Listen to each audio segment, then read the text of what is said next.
Hey there, today we're going to be talking about a tool that we all have that can really help us to investigate and understand how we are digesting and assimilating our foods. And this tool is actually your poop. That's right. So each of us goes to the bathroom every day. Hopefully we urinate several times a day. Hopefully we are eliminating stool at least one time a day. If not, that's a good indicator that there's something going on. But how our stool looks, its appearance, its shape, and also how long it takes for us to actually take a food from eating it, passing it all the way through our digestive system, and then eliminating it. That's called our transit time. And how long that takes is also a good indicator of how well our digestion and absorption is working. So I'm going to go ahead and share my screen, and you can follow along either with me on the screen, or you can open up the PDFs below this video. There's actually two.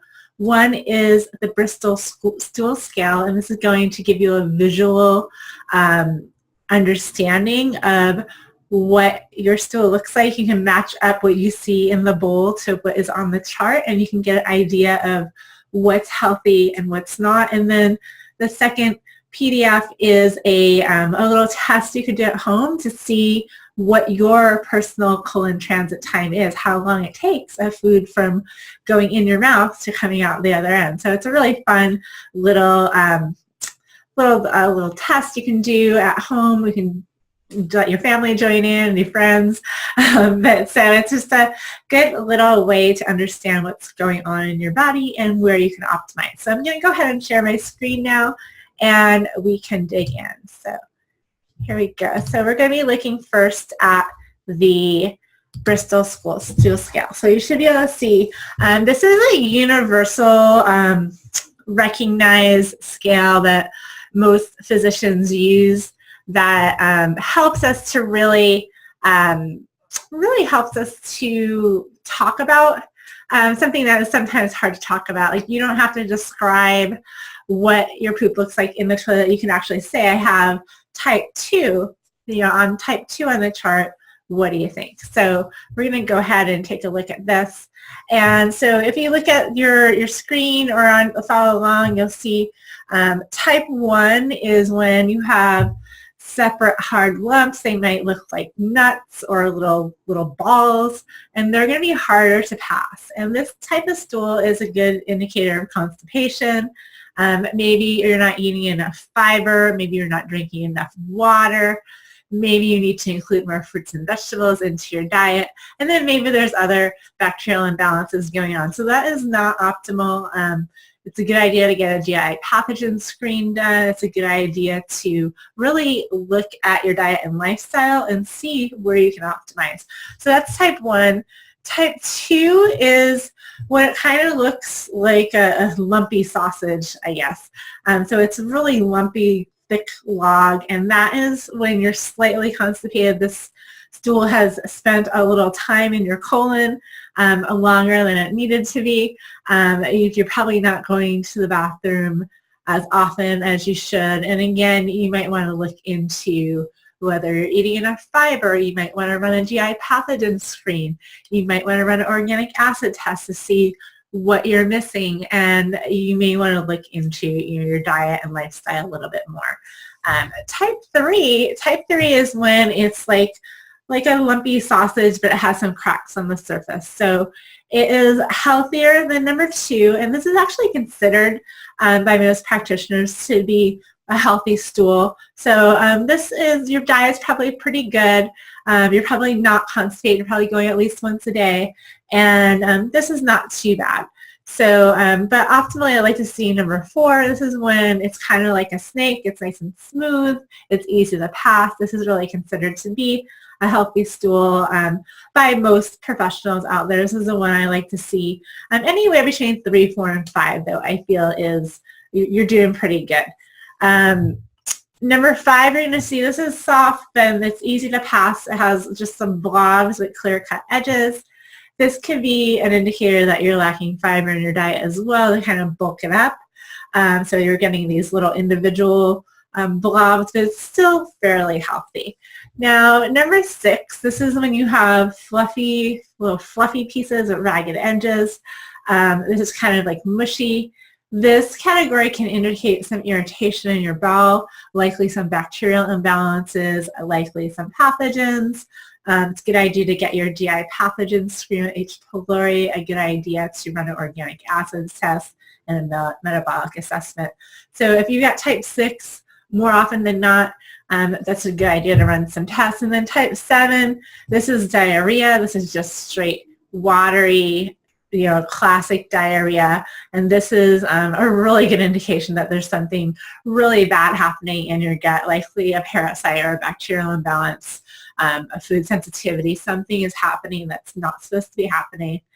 And you're going to want to get checked out. So the thing is, you may have, type 2 one day and type 7 another day. So you want to see what you're having most often. So I would recommend going through a whole week and just making a note of what type you have throughout the week. So print this out, stick it in your bathroom, or stick it next to the toilet so everyone in your family can see, and do a little analysis and see where you're at most of the time. And that kind of gives you a good indicator of the health of your stool, the health of your colon, and that'll give you some information. And then the next one I want to talk about, this is your colon transit time. So this is a little worksheet for you to do, and it's a really fun, well, it's not really fun, but it can be fun. It's a great way to see if you have optimal colon transit time. So what you're going to do is to really be able to see how long it takes food to get out from one end to the other. You're going to have to eat a food that's not easily broken down. So things like corn or beets, or if you don't want to eat either of those, you can take some activated charcoal, which you can get on Fullscript. I'll make sure that you have access to that. Or you can buy activated charcoal also at like a Whole Foods or a natural health store. And you're going to look for the appearance of either the corn, the beets, or the activated charcoal in your stool.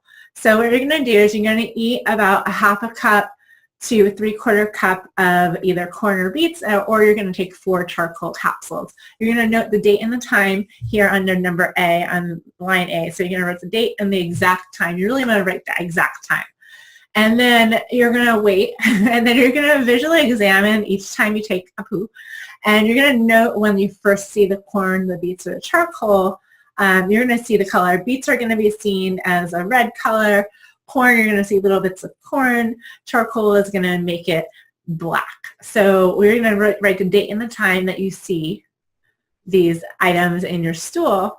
And then you're going to write when you last, and then when you go again, you're going to write when you last. So if you only go one time that you see it, and the next time you go, you see nothing, then you're just going to have that one time, but you're going to note the beginning and the end. So on a typical day, you're also going to note on line D how often your bowels move and what number on the Bristol stool scale they are. So then once you get that complete, you're going to look down at the bottom of the page, and you're going to see do you have optimal transit time. So optimal time is 12 to 24 hours. So this is going to be from the time you eat to the time it gets all the way through your system. It's going to be between 12 and 24 hours. So that's going to be optimal. And then you also have a possibly slow transit time. So that's longer than 24 hours. You can see this is going to result in constipation, hard to pass stools. Its symptoms could be gas and bloating, burping, fatigue after eating, feeling toxic. You might have hypothyroidism, weight gain. So there's a list of symptoms right there. And then if you have an extremely fast transit time, this is less than 12 hours. This can be, if you have diarrhea, this can be nutrient deficiencies, malabsorption. If you're moving the food too quickly through your system, you may not be able to pull the necessary nutrition out of your food. And so this might happen in cases like chronic infections, high stress, over-exercising, hyperthyroidism, which is when your thyroid's moving too fast, anxiety disorders, food sensitivities, allergies, other types of infections. And then there's some cases where you might have alternating. So you might have alternating diarrhea and constipation. Sometimes you might have a fast transit time. Sometimes you might have a slow transit time. So this is commonly when you have food allergies, when you have IBS, colitis, inflammatory bowel disease, chronic infections, or SIBO. So this is going to give you some good information. So both worksheets together will give you some good insights into what's going on. And if you have already taken your GI pathogen screen test or similar comprehensive stool analysis test from Great Plains Lab or from another lab, and you've gone through, let's say you're in the middle of going through your pathogen healing protocol, if you're not quite done, you might take these little self-tests now, and then you might, after you're done with your mucosal barrier healing protocol, once you've healed your gut, you removed the pathogen and healed the gut, see if this has changed, and likely it will. And so you can kind of see your improvements through time. It's also great to do with kids. Having that chart for children is great because they are going to be able to express to you what's going on. So that's all I have for today. I just wanted to give you some little tests, self-tests you can do, some little insights you can have so that you can, just be more mindful of what's going on and use all the tools available to you. So have a great day, and I will talk to you soon. Bye-bye.